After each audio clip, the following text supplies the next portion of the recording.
U.S. now, people are speaking out about genocide openly in the media much more. You're getting people in the media, and I'm talking about mainstream media like, national television stations, CNN.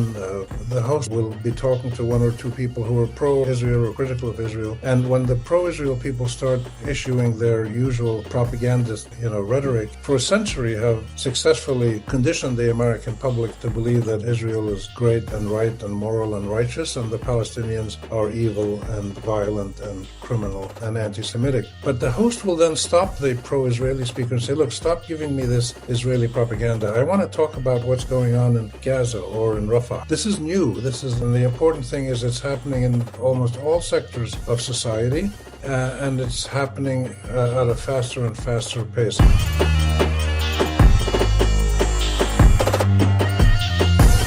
Salamat everyone. You are listening to Red Inverted Triangle. This show is about the ongoing struggle for liberation in Palestine, produced on the unceded lands of the Gadigal people. I'd like to acknowledge the traditional custodians of this land and pay my respects to their elders past, present and emerging.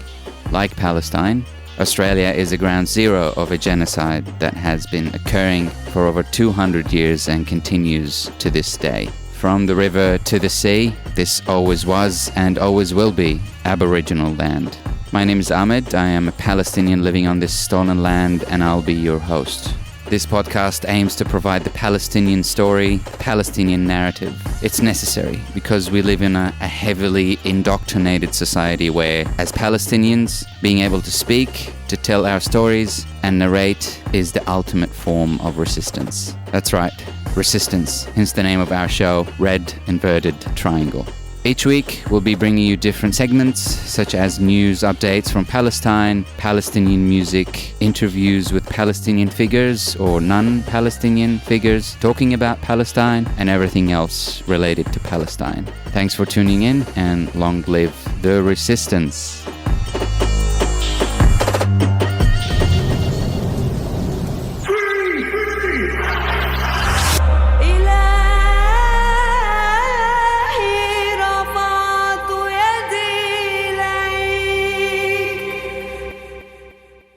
This episode of Red Inverted Triangle, we are bringing you a conversation I've had with Rami Khouri.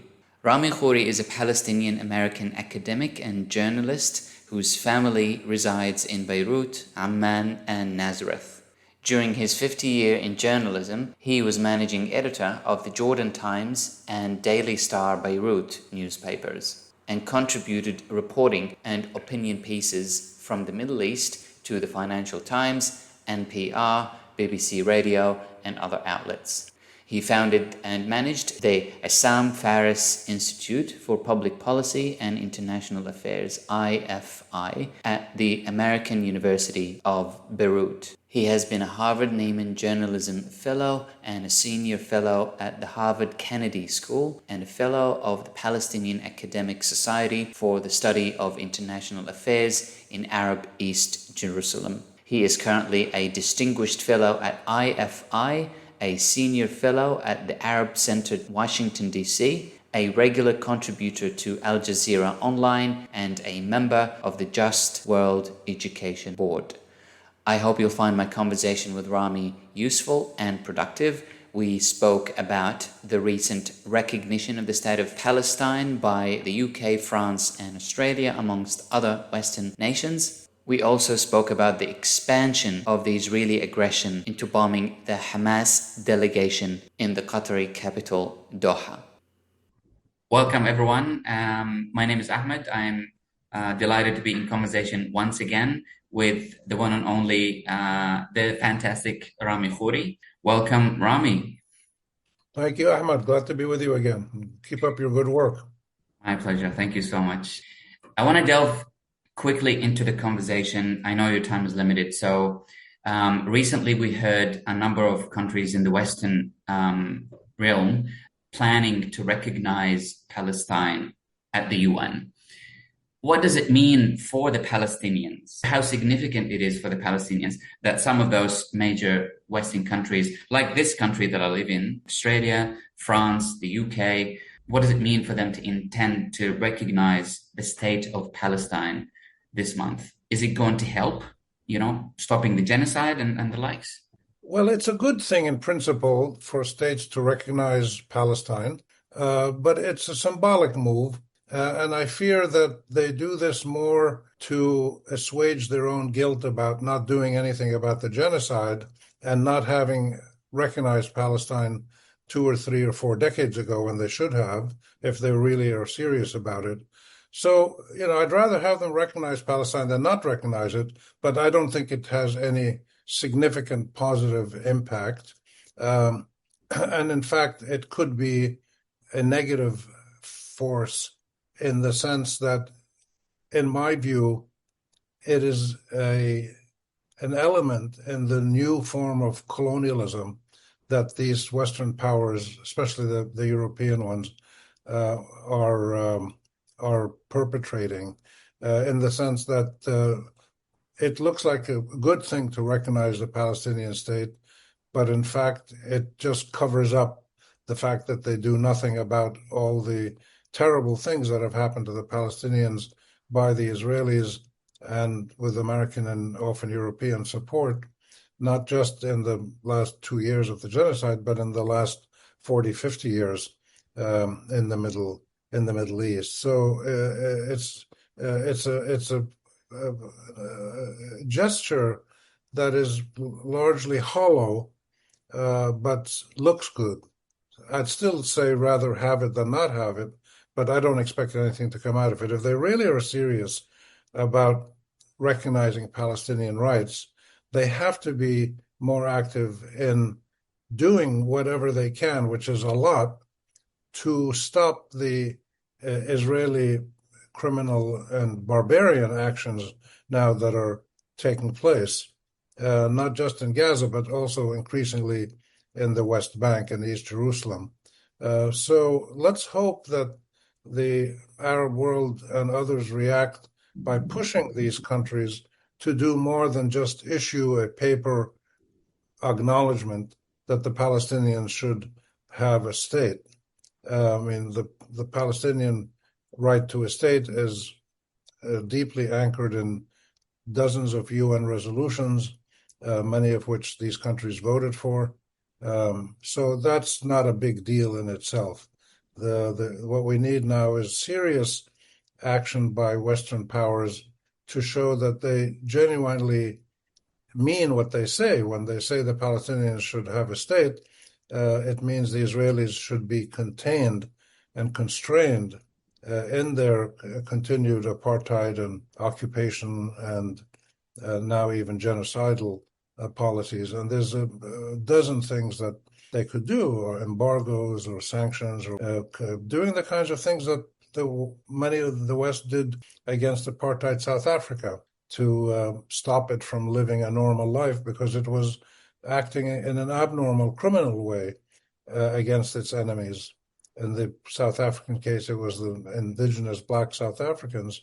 In the Palestinian-Israeli case, it's the Palestinian people. And not only that, but these are countries that often, the countries today that say they're going to recognize a Palestinian state, these are the same countries that often make it a crime to support the Palestinian people's rights in their own countries. In Great Britain or the United States, you can lose your job, you can be taken to court, you can be arrested for supporting a peaceful gesture of expression of your support for the rights of the Palestinians to statehood and your opposition to the criminal acts that the Israelis are doing. So if you look at what actual policy is by these countries and put that against their actual statement that the Palestinians should have a state, this is a clarification that these are not serious gestures by these. They're not sincere, they're not serious, they're not productive, and we should call them out on this and push them to make the statement, make the recognition, but go well beyond that with more practical actions that show us that they're actually serious. Because when you look at the region today in the whole Middle East and Palestine especially, and you look at the Western countries, many of them, what they've done, some of the Western countries are very good, like Spain and Ireland and others, but most of them are not. And they just talk nicely, but they support criminal apartheid genocidal policies. And the reality is that the Western world has always done this for the last century of the conflict between Zionism and Arabism in Palestine, which became the conflict between the state of Israel and the Arab states. And this has been a continuous policy by most of the Western world to actually support what the Israelis are doing, partly because of the genocide, partly because of other reasons, but I think partly because these at heart are colonial countries. They don't believe that the indigenous people of Palestine or many other parts of the world actually have the same rights as the white colonial people. They are deep in their genes, their political genes, their colonial countries. And this is the last active colonial struggle in the world. And when they're pushed to show us where they stand, they show the Western countries show that they actually stand more with the Israeli settler colonial apartheid racist genocidal system than they do with the Palestinian rights, which they only recognize in words. So all of this talk that we've heard from the West, from most of the Western world, again, some of them have been very good, but most of the Western world that for the last half a century, for my whole 60 years of journalism and public policy work in the Middle East, all of these countries have talked about democracy and human rights and peaceful resolution of conflict and all of these things. And it now becomes clear that this was a hoax. This was not serious. This was not sincere. This was just a public relations stunt, and they've continued it in most cases. And it was not only due to the Israeli impact of the public relations that Israel did and the pressure that Israel put on the political systems in the West. It was also due to their inner core colonial identity. And this has to end. And that's why the whole world is supporting the Palestinians virtually. And many people in the Western world now, which is a really significant new development, you have majorities in most Western countries that want an immediate ceasefire, a negotiated permanent resolution of the conflict. And the governments don't follow the sentiments of their own people. So that's a long answer to a short, clear question. So we welcome the recognition of the Palestinian state. We don't welcome the continuation of Western colonial policies that are totally unimpacted by this recognition. So they have to go further. Absolutely. I mean, there's some sort of a colonial patronizing sentiment as well to that kind of recognition. Like we will recognize, like the UK, for example, Keir Starmer, we will recognize Palestine if Israel doesn't stop the genocide, or the French, we recognize the Palestinian demilitarized or something like that. So it's all that colonial conditioning to that sentiment. That's right. And this is just another way for them to show that they don't really believe that the Palestinians and the Israelis are both people who are endowed by God and by constitutionalism and by modern liberal political values, are both endowed with equal rights. And those equal rights need to be implemented simultaneously, not sequentially. The process for the last 50, 60 years has been that if the Palestinians and the Arabs are nice to the Israelis and treat them well and give them what they want, then maybe the Palestinians and the Arabs will get some of their rights. And this is just another form of colonialism. So we're really at a very important moment in modern world history that will clarify exactly what these Western so-called liberal countries, what they really stand for. And of course, you see more and more of them adopting right-wing fascist policies, including the United States, where I am now. So this is a critical moment, but let's build on that. If they come up with these recognitions of Palestinian state, then let's push them to build on them and expose their colonial contradictions and insincerities and force them to stop being colonial and start being reasonable and equitable, and they would be embraced with open arms all over the world. Couldn't agree more. I mean, talking about recognition of the state of Palestine and the non-recognition of what's actually happening on the ground in Gaza, as you know, the sentiment of genocide. Like we have a growing number of experts, international, non-governmental institutions, human rights institutions, Amnesty, Human Rights Watch.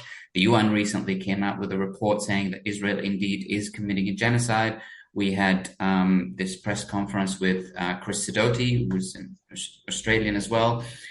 So how significant is the recent voting of the International Association of Genocide Scholars voting that Israel is committing a genocide in Gaza? Also, how significant is the UN report, the recent one, I think it was a couple of days ago, accusing Israel of a crime of genocide? Is that going to change anything on the ground eventually, long-term or short-term? These kind of moves could very well eventually change things on the ground. And in fact, that's how serious change has happened throughout history, for certainly modern history, is that people mobilize, people organize, people protest, people do political activism and lobbying and whatever, and they educate their publics, and they show people that the current policies they're pursuing are wrong, are hurtful, and maybe even criminal in terms of violating international law. So my experience over these 6 decades that I've been involved in journalism and public affairs certainly has taught me over and over again, starting in the 1960s when I was at university in the United States with the anti-war protests, anti-Vietnam War protests, and then the early years of the women's rights movements, or not the women's rights movement started before that, but the early new stage of the women's rights, equal rights movements, and the civil rights movement stage in the 60s and 70s, and the environmental movement. These 4 big forces all were very vibrant in the 1960s when I was in college, and the early 70s, and I watched it, and I was involved in some of these street protests and journalism and stuff. And it's very clear that change did happen. So the United States did eventually pull out of Vietnam. Laws were passed to make civil rights more equal for blacks and whites and others. Women's rights were improved, and environmental protection measures were taken eventually, but it took years, sometimes decades, for these sentiments to get into the public policy making process, meaning mainly the parliament, the governments, the executive branches and the parliaments had to pass these laws. So it takes a long time. You saw this in the anti-apartheid movement against South Africa as well. It took a long time for the world to finally push South Africa to end apartheid. And the United States and Great Britain were among the last countries to do this, because they're the 2 big colonial powers of the last century, the British in the first part of the last century, and the Americans after the 1950s became the dominant Western colonial power. And it's no surprise that they were among the last to go against apartheid by South Africa, and have been among the most fervent supporters of Israeli apartheid and racism and now genocide. So the decisions you mentioned, the Genocide Scholars Association, Holocaust and Genocide Scholars, and the reports by the UN and others, these are very significant because, first of all, they're the work of very serious people. They're not the work of small, left-wing or right-wing groups or whatever. These are serious professionals whose names and reputations are on the line. And when they issue this kind of report, you can be sure that it's based on significant factual evidence. And I know some of there's a couple of people I know, American Israeli scholars here in the U.S. who are part of the genocide and Holocaust studies world and very respected ones. And they don't issue these statements lightly. And they told me that one of the reasons the statement by the Holocaust Scholarly Studies Association is important is because this group is a kind of conservative group. They're very quiet. They don't normally make this kind of public statement. So for them to come out and say this, even though not all their members voted, but that's irrelevant. Most people don't vote in national elections, but the result is the same. So the fact is that the association issued this statement in its name based on a vote of its members who voted. And for them to say this really should open our eyes. And the significant thing about that statement was it's linking what's going on now with previous moves by Israel, that this is not just something that started recently. This has been going on for mistreatment of Palestinians by Zionists and Israelis and their Western supporters has been going on for many decades. And similarly with the UN report, there's been many reports by UN agencies, by independent NGOs, Israeli groups, Arab groups, European groups. Many groups have come out and looked at what's been going on in Gaza, said this is genocide. And it's easy to reach that conclusion because the Genocide Convention of 1952, I think it was, has spelled out criteria. I think there's 5 or 6 specific criteria. And every group that studies this situation in Palestine and Gaza today looks at these criteria and says, yeah, check, check, check. This is what genocide is. And therefore they have to conclude that what the Israelis are doing is genocide.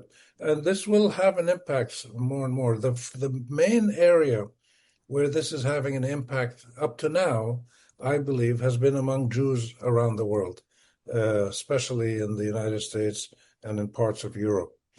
Jewish groups have responded much more vibrantly to this stream of analysis by respected scholars and groups of scholars who have looked at Israel's actions, certified that it is genocide, certified that it is unacceptable and must be stopped.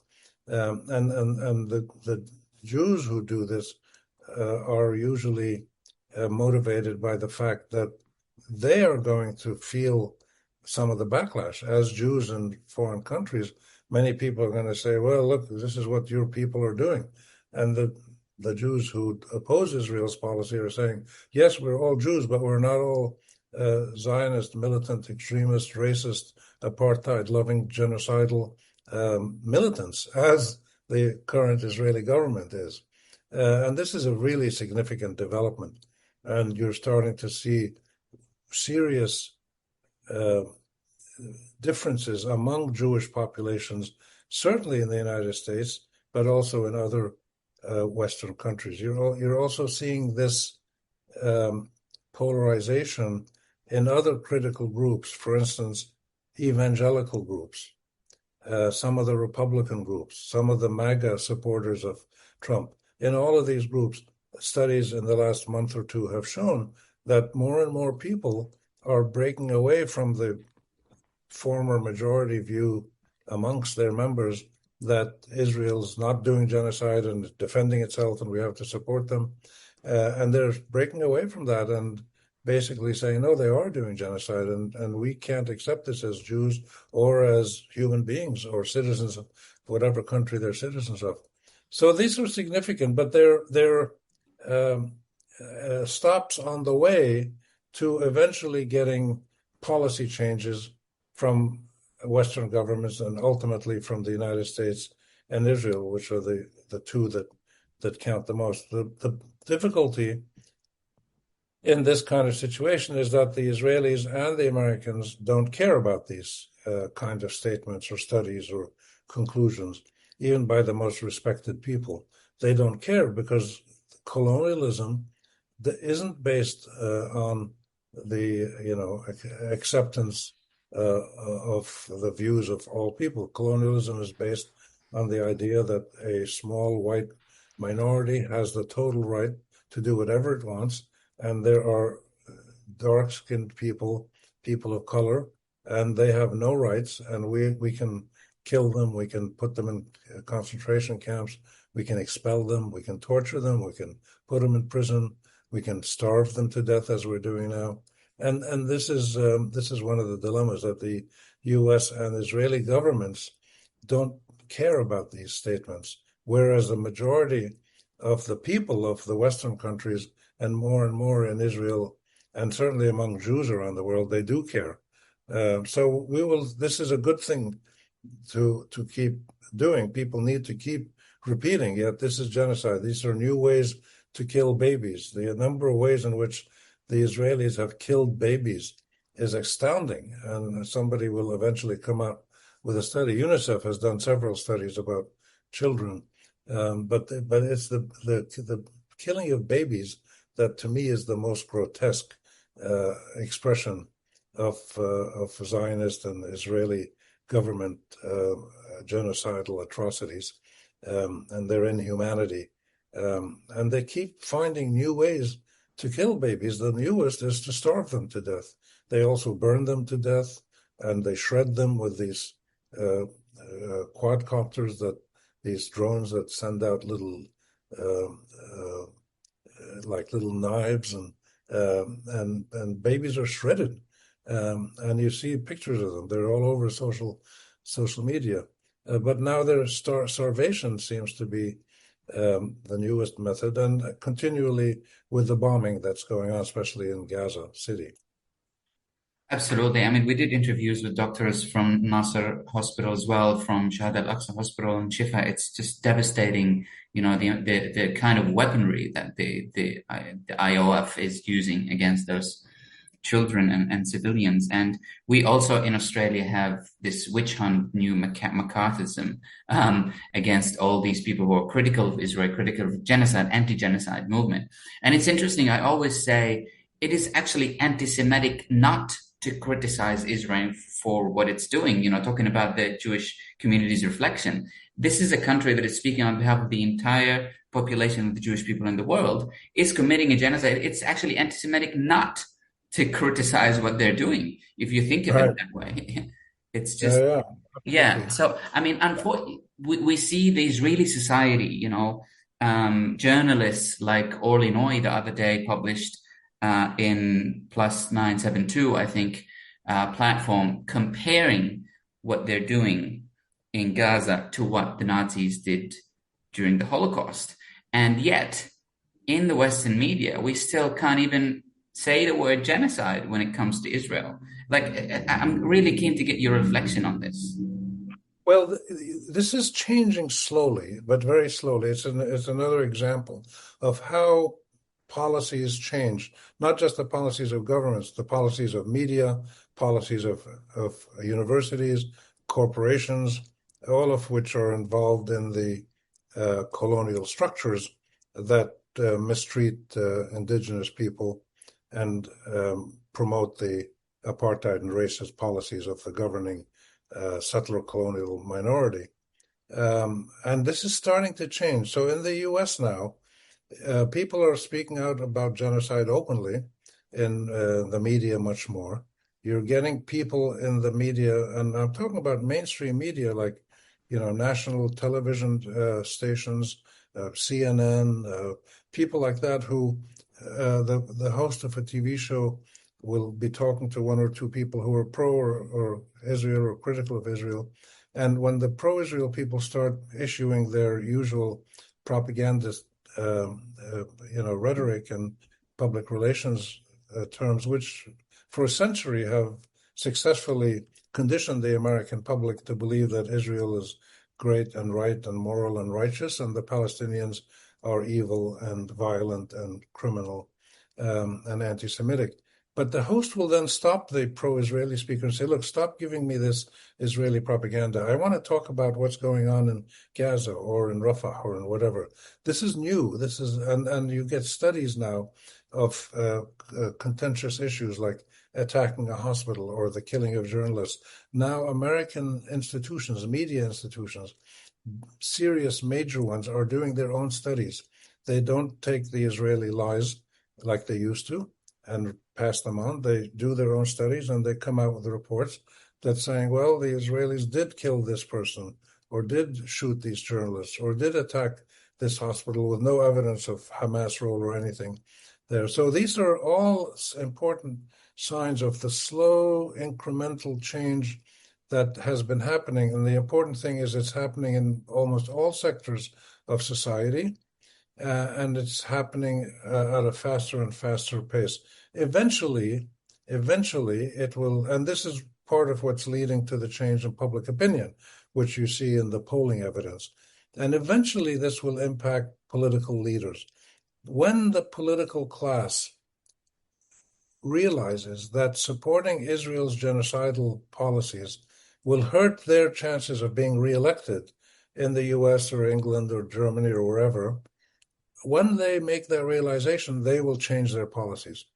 Because most Western politicians are unprincipled, what's the proper term? I don't want to insult them too much, but they're unprincipled deal makers. They just want to make a deal for their own benefit, to stay in power and to exercise power. Most of them don't have consistent ethical foundations. Most of them don't have clear moral political strategies. They respond to which way the wind is blowing, and they take a position accordingly. If they see that the majority of their own people and their voters are going to vote against them, they will change their policies. And this is already happening. You can see it slowly in the Congress of the United States, the number of people, especially Democrats, who are openly calling for a ceasefire, permanent peace agreement, recognition of Palestinian state, full humanitarian aid. These numbers are growing slowly.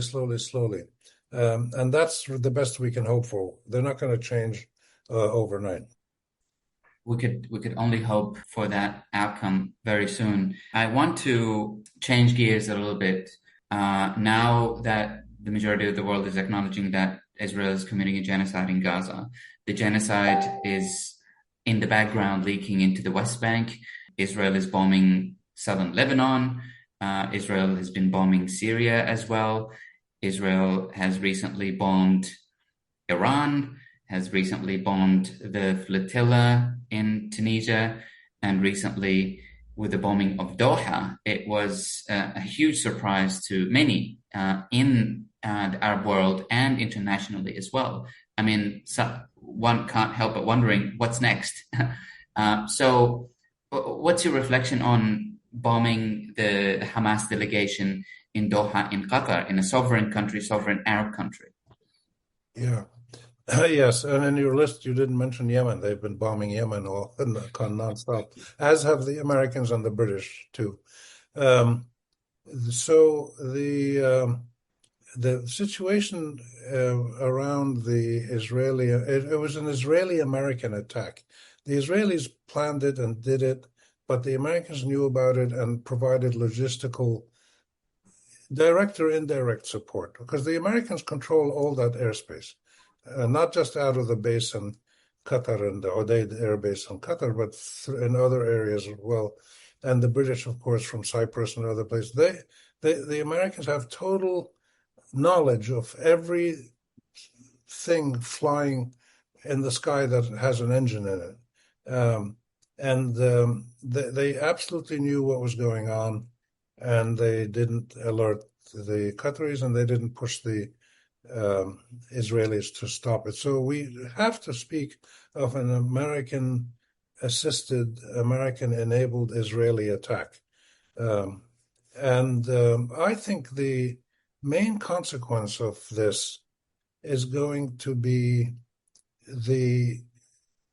it started already, the ongoing rethinking by all the Arab countries, rethinking their security and political and economic and technological relationships with the United States in particular, but also other Western powers, but mainly the United States in this case. The Arab countries can't just suddenly turn against the United States. They've spent the last 50 years getting assistance from the U.S., trying to be friends with the U.S., trying to cajole it into political action to help the region develop and be peaceful and be prosperous, etc. They can't just suddenly turn against the U.S., and they don't want to turn against the U.S. I don't want the Arab countries all to become enemies of the U.S. The United States is the most powerful country in the world in many ways, the wealthiest in many ways. It'll probably stay that way for quite a while. Despite the terrible things it does, there are advantages to being on good terms with the United States and the Europeans and all the other Western countries. But at the same time, the Arab countries have a real deep structural problem, which is they've spent the last 40, 50 years developing closer ties, military ties, economic ties, aid, whatever, and they're extremely vulnerable to any kind of pressures from the United States. And what really has happened is that the Arab countries have essentially reduced their sovereignty. They haven't forfeited all their sovereignty, but they've diminished their sovereignty. There are areas where some Arab countries, and I won't mention them just out of courtesy, but some Arab countries depend on the U.S. just to get enough money to pay their troops and their bureaucrats, to get food, to get water, to run their armies, to do fundamental things of statehood. And these Arab governments that are so reliant on the U.S. can't do any of this on their own. If they suddenly turn against the U.S. will turn off the faucet, and these countries will collapse unless somebody else comes to help them out. So we have a real moment of reckoning here, which is that the majority of Arab countries, including some of the oil-producing, wealthy, small ones, the majority of Arab countries have not passed the full tests of statehood, citizenship, and sovereignty. Their citizens don't have real rights. The states are not stable and productive and producing good things for all their citizens. And they don't have real sovereignty. Most Arab countries can't take a major decision like trade policies or military purchases without getting the approval of some foreign patron. That used to be the British and the French years ago. Then the Americans became the dominant ones. But there's other ones now.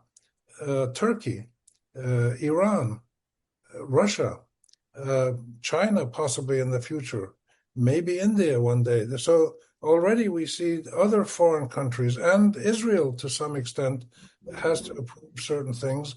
For instance, if Arab countries want to buy certain defense equipment from the U.S., the Israelis have to approve it because the U.S. is committed in an act of Congress to keep all the foes of Israel, all the real or potential foes, enemies of Israel, weaker than the state of Israel itself, militarily. And this is a policy that the U.S. has implemented, which is one reason why the Israelis do whatever they want militarily around the region, because the U.S. totally supports them in this. And therefore, even in military terms, some Arab countries are now relying on Israel for surveillance equipment and certain strategic items. And this is something that the majority of Arab people are against. But the Arab people don't have rights. They don't have voice. They don't have agency.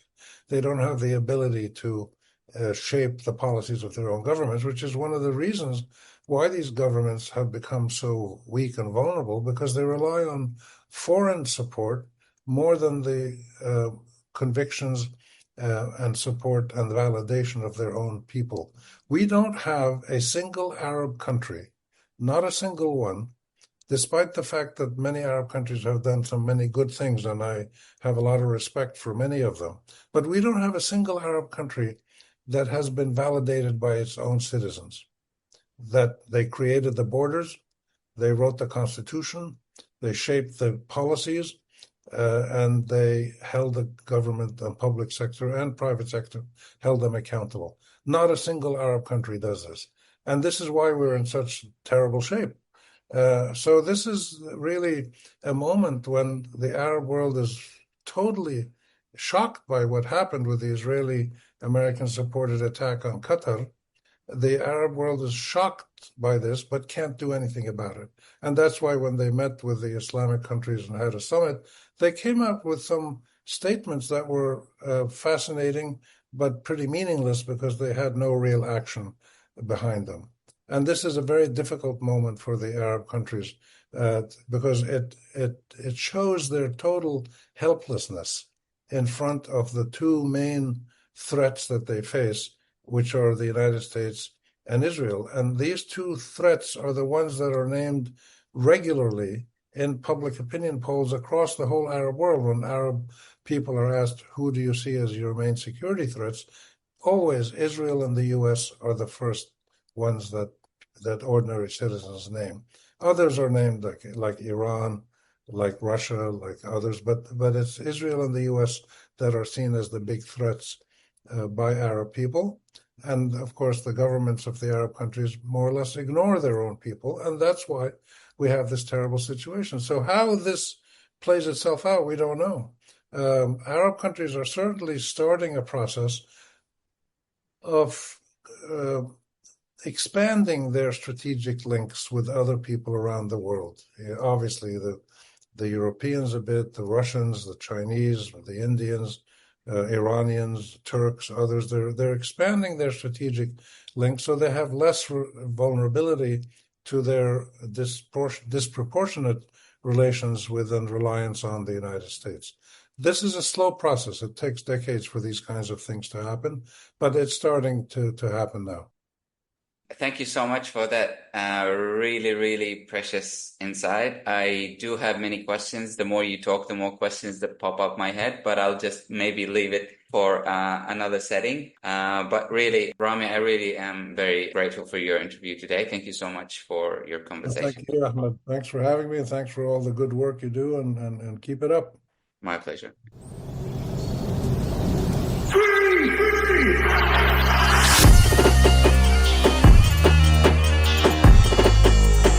You've been listening to The Palestinian Show, Red Inverted Triangle. If you'd like to learn more about Palestine, or if you'd like to get involved in the Palestine Solidarity Movement, please follow Palestine Justice Movement Sydney on Instagram or Facebook. And keep tuning in to Red Inverted Triangle. My name is Ahmed. I will see you next time.